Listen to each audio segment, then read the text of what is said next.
3. What's up guys? Can a $5 fidget spinner compete with an iPhone 7? Let's go ahead and turn one of these into a fidget spinner using a very simple modification you guys can do at home. Not recommending you guys do it, but let's go ahead and see what's possible. So all of these, are working iPhones that we're going to be drilling into, adding bearings and seeing how they work as a super expensive fidget spinner and which ones work best. So I have a fairly large hands, so I think this one will be possible. Put a bearing in here, and I think we can get some good amount of spin. So let's go ahead and see. What happens once we do that.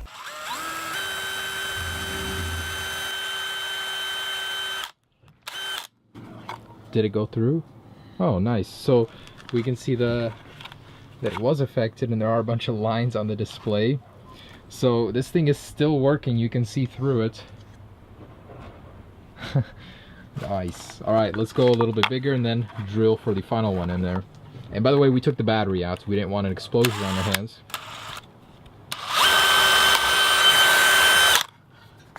Sweet. Oh, that's a beautiful piece of art right there. Nice. Shattered, but still working. See completely through it. All right, let's go bigger. All right, so we're gonna use this attachment to be able to drill a, what is it, a 5/8 or a 7/8? All right, through the shell.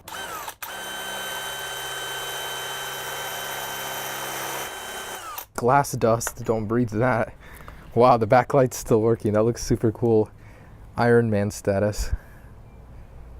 Wow, so we got the lines in the LCD, but it's still working. I wonder if we can actually get the fidget in here and have it still work. That'd be cool. All right, and there is the 7/8, so it's gonna cut metal, glass, everything, starting from the rear.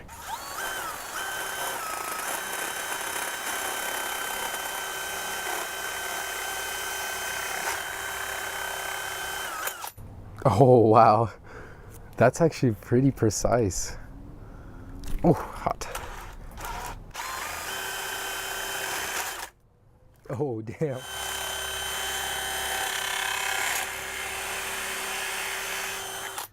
Oh, beautiful. And is it working? That's the question.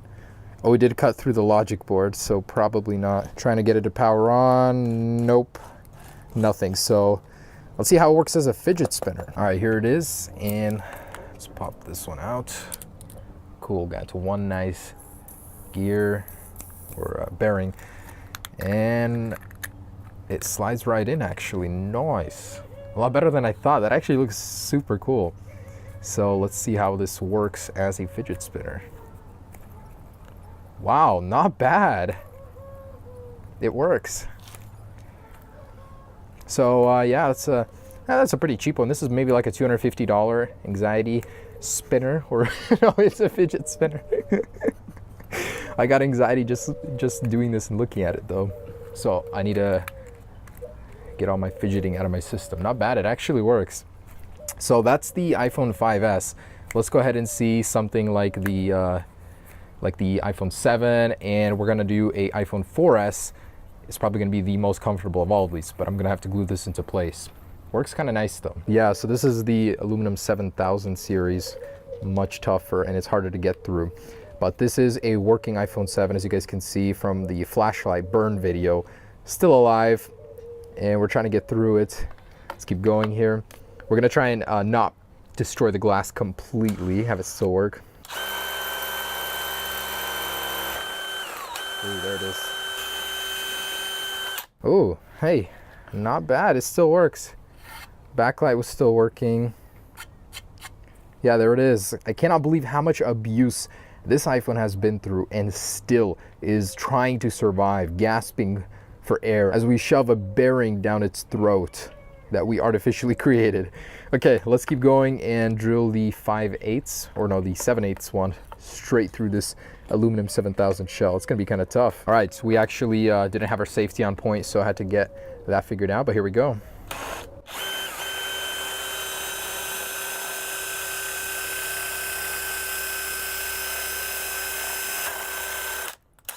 Ooh, punch through.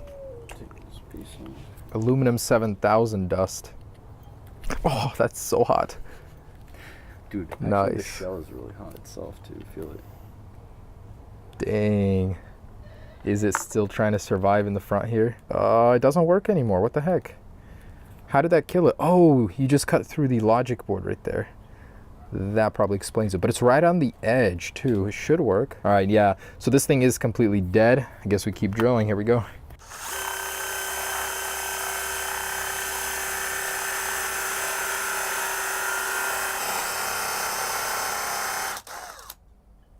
Oh, it's smoking.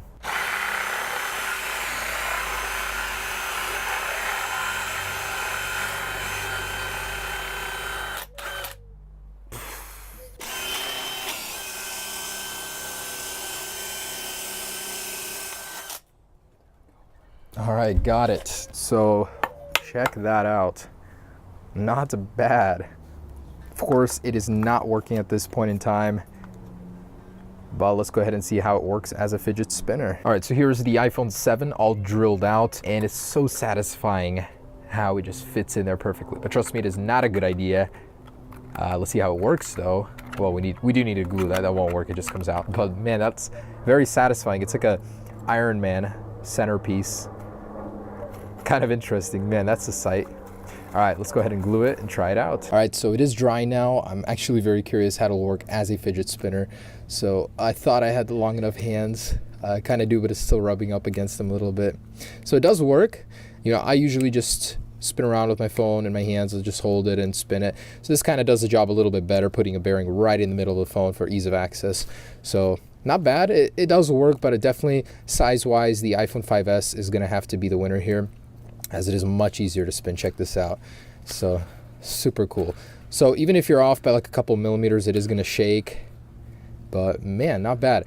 I think we can do a little bit better. So we're gonna try something even smaller, an iPhone 4S. Overall though, this is the perfect size. So if you have an SE 5S, this is the perfect one to turn into your fidget spinner.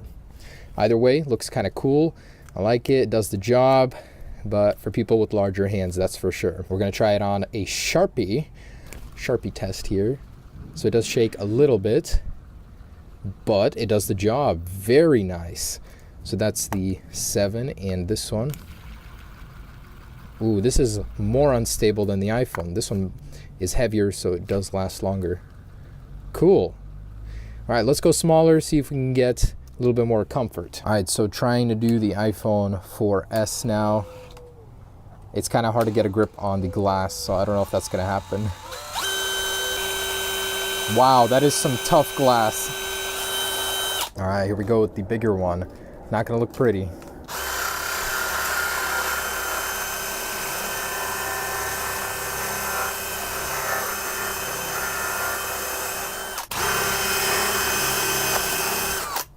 Ooh, there it is. So the 4S one actually works the best out of all of these. We put 2 of the bearings in there and super comfortable, but the only thing is the glass there does cut you. So be very careful with these because we know you guys are going to be attempting these.